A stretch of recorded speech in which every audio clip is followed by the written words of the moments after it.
पाकिस्तान ने 1964 में अमेरिका से एक सबमरीन खरीदी जिसका नाम USS डियाब्लो 479 था। जब इसे पाक बहरिया में शामिल किया गया तो इस सबमरीन का नाम PNS गाजी रखा गया। 1971 में यह सबमरीन भारत की समंदरी हदूद में तबाह हो गई और इसमें मौजूद 94 सोल्जर्स शहीद हो गए। भारत ये दावा करता है कि इस सबमरीन को इंडियन नेवी ने तबाह किया, लेकिन पाकिस्तान इस दावे को रद्द करता है। भारत ने तो गाजी के तबाह होने के कई सालों बाद द गाजी अटैक नामी एक मूवी भी बनाई, जिसमें INS करंची नाम की एक भारतीय आबदोज को गाजी को तबाह करते हुए दिखाया गया है। हकायक क्या हैं?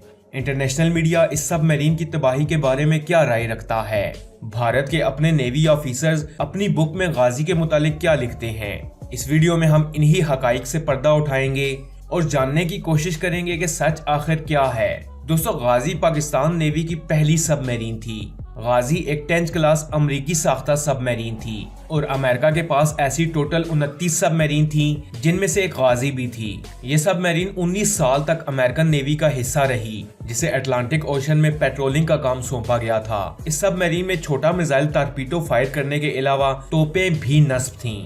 पाकिस्तान ने इस सबमरीन को सिक्योरिटी असिस्टेंट प्रोग्राम के तहत अमेरिका से 4 साल की लीज पर लिया, लेकिन बाद में पाकिस्तान ने इस सबमरीन को $1.5 मिलियन के बदले खरीद लिया। ये एक डीजल इलेक्ट्रिक इंजन सबमरीन थी जिसकी लंबाई 311 फुट थी और ये 30 किलोमीटर पर आवर की स्पीड से मूव कर सकती थी। गाजी के पाकिस्तान नेवी में शमूलियत के बाद इंडियन नेवी इसे इंडिया के लिए एक बड़ा खतरा तस्वर कर रही थी। ठीक 1 साल बाद पाकिस्तान और भारत की जंग शुरू हो गई और गाजी की आजमाइश का वक्त आ गया। गाजी ने भारतीय समुद्री हदूद में बारूदी सुरंगें बिछाई, जिससे भारत के समुद्री बेड़ों का रास्ता रुक गया। अब चूंकि भारत के पास कोई भी सबमरीन नहीं थी, इसलिए भारत को सबसे ज्यादा डर गाजी का था और भारत के लिए ये डर बिल्कुल ठीक साबित हुआ। PNS गाजी ने भारतीय समुद्री हदूद के अंदर जाकर भारत में मौजूद द्वारका रेडियो स्टेशन को तबाह कर दिया, जहां से इंडियन नेवी को कंट्रोल किया जाता था, और इस ऑपरेशन को द्वारका ऑपरेशन का नाम दिया गया। द्वारका रेडियो स्टेशन तबाह करने के बाद गाजी मुंबई के साहिल के करीब गहरे पानी में छुप गई। भारत जानता था कि PNS गाजी उनकी हदूद के अंदर है। इस डर से भारत के तमाम बहरी बेड़े मुंबई साहिल पर ही खड़े रहे। भारतीय नेवी इस बात से वाकिफ थी कि अगर भारतीय बेड़ों ने कराची की तरफ पेशकदमी की तो गाजी इनको तबाह कर देगी। 1965 की जंग में अपने कामयाब मिशंस पर PNS गाजी को 10 अवार्ड से भी नवाजा गया। इसके बाद 1971 की जंग में पाकिस्तान की समंदरी हदूद की निगहबानी फिर से गाजी के ऊपर आ गई और गाजी को उसका खतरनाक मिशन सौंप दिया गया। गाजी को भारतीय एयरक्राफ्ट कैरियर विक्रांत को तबाह करना था। 14 नवंबर 1971 को गाजी कराची की बंदरगाह से अपने मिशन पर रवाना हुई, जिसमें अमले के 93 अफराद भी मौजूद थे और इनके कमांडर का नाम जफर मोहम्मद खान था। गाजी ने 5000 किलोमीटर का सफर तय करके खलीज बंगाल पहुंचना था, जहां भारतीय एयरक्राफ्ट कैरियर विक्रांत दखल अंदाजी कर रहा था। गाजी को जल्द से जल्द खलीज बंगाल पहुंचकर विक्रांत को तबाह करना था। जब विक्रांत के अमले तक ये बात पहुंची कि गाजी उनको तबाह करने के लिए रवाना हो चुकी है, तो भारत की नेवी ने डर के मारे अपना एयरक्राफ्ट कैरियर विक्रांत एक आइलैंड के पास छुपा दिया और विशाखापट्टनम पर यह इतला पहुंचाई कि विक्रांत विशाखापट्टनम पर पहुंचने वाला है। पाकिस्तानी नेवी इंटेलिजेंस के थ्रू गाजी को ये इंफॉर्मेशन मिल गई कि विक्रांत विशाखापट्टनम नहीं पहुंचा। PNS गाजी अपने मिशन पर थी, लेकिन बीच रास्ते में ही गाजी को एक और मिशन सौंप दिया गया। अब गाजी को विक्रांत को तबाह करना तो था ही, लेकिन उससे पहले विशाखापट्टनम पोर्ट के गिर्द माइंस बिछानी थी, ताकि कोई और बहरी बेड़ा खलीज बंगाल की तरफ पेशकदमी ना कर सके। गाजी ने विशाखापट्टनम के साहिल के पास माइंस बिछा दी, लेकिन जब वापसी का रुख किया तो समंदर की तेज लहरों के बाइस गाजी अपनी ही बिछाई हुई माइंस से टकरा गई और तबाह हो गई। अब चूंकि गाजी भारतीय समंदरी हदूद के अंदर थी और हदूद के अंदर ही तबाह हुई, तो भारत को क्रेडिट लेने का मौका मिल गया। गाजी के तबाह होने के कुछ दिन बाद तक तो भारतीय नेवी ये जान ही नहीं पाई कि आखिर हुआ क्या है। समुंदर के अंदर कोई माइन फटी है या कुछ तबाह हुआ है। अगर कुछ तबाह हुआ तो कैसे हुआ।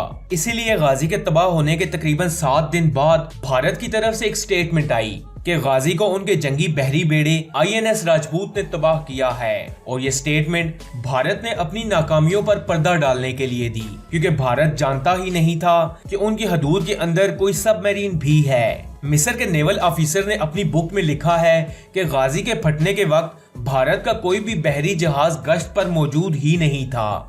तो INS राजपूत ने गाजी को कैसे तबाह किया?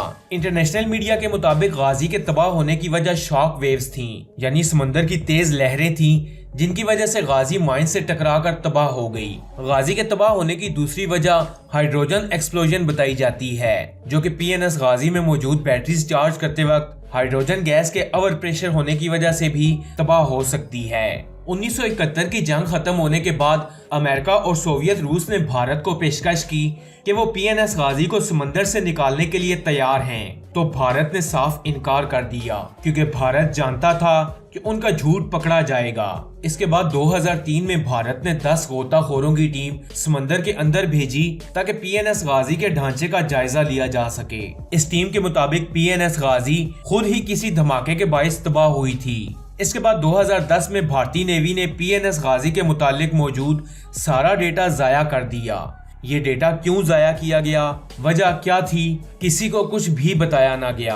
अगर भारतीय नेवल ऑफिसर्स की बात की जाए तो former chief of Indian navy अपनी किताब में लिखते हैं कि गाजी के डूबने की इत्तला इंडियन नेवी को एक मछेरे ने दी, जिसने समंदर के अंदर एक धमाके की आवाज सुनी थी।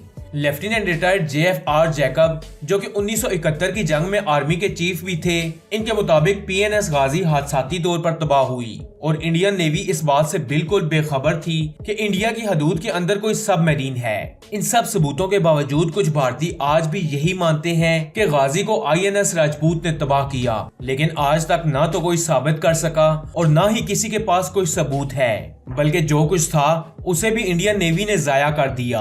और सोने पे सुहागा ये कि भारत ने एक झूठी और मन घड़त मूवी भी बना ली जिसमें दिखाया गया है कि एक भारतीय अफदोस क्रंची गाजी का मुकाबला कर रही है और गाजी को तबाह कर देती है। इंडियन नेवी के मुताबिक INS राजपूत ने गाजी को तबाह किया, जबकि मूवी में INS क्रंची ने गाजी को तबाह किया। गाजी को तबाह हुए कई साल गुजर गए, लेकिन भारतीय आज भी किसी नतीजे पर नहीं पहुंच सके और कंफ्यूज हैं कि आखिर हुआ क्या था। समंदर की तह में पड़ी ये PNS गाजी हजारों दास्तानें अपने अंदर छुपाए हुए है। दोस्तों, आपको ये वीडियो कैसी लगी? कमेंट्स बॉक्स में अपनी कीमती राय से जरूर आगाह कीजिएगा। ऐसी और इन्फॉर्मेटिव वीडियोस देखने के लिए स्टोरी फैक्ट्स चैनल को सब्सक्राइब कर लें और साथ में लगे बेल आइकन को भी दबा दें ताकि रोजाना आने वाली ऐसी इन्फॉर्मेटिव वीडियोस आप तक बआसानी पहुंच सकें। मैं मिलूंगा आपसे अगली वीडियो में, तब तक के लिए अल्लाह हाफिज।